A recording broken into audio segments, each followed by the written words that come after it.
Қайырлы күн. Бүгін біз нан және бауырсақтың қамырын дайындап жасайтын боламыз.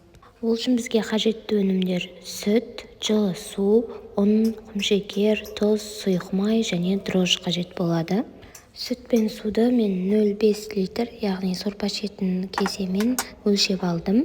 Ары қарай 2 ас қасық құмшекерді салып, үстіне сүтіміздің кішкене бөлігін, жылы судың кішкене бөлігін құйып, жақсылап араластырып, үстіне 1 ас қасықтай дрожж салатын боламыз. Дрожждың сапасына мән берсеңіздер жақсы болады. Дрожжымыз көтерілгенше 15-20 минутқа жылы жерге қоя тұрамыз.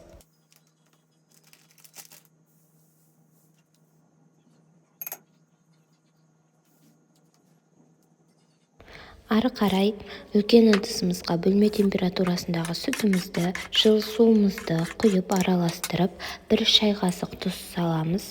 Барлығын жақсылап араластырып алып, енді ұн саламыз. Ұнды бірден салып тастамаған дұрыс, яғни біртіндеп отырып араластырып отырып, аз-аздан салып отырған дұрыс болады.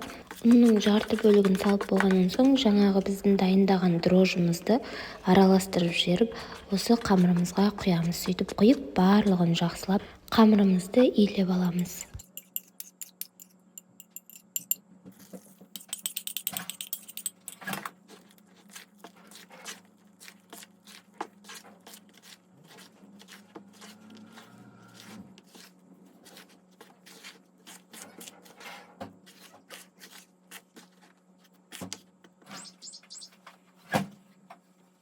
Иленіп дайын болған қамырымызға енді сұйық майды қойып, жақсылап тағы бір илеп шығамыз.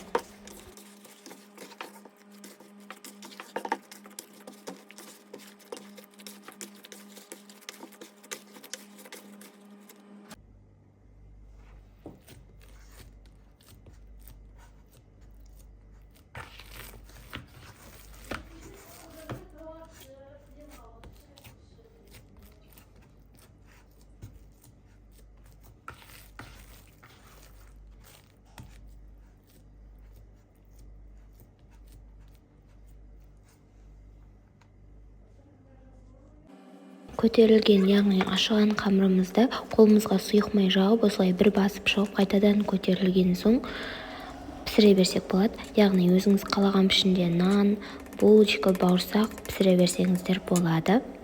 Нанымызды енді өзіңіздің қалауыңызша әсемдеп жасай беріңіз.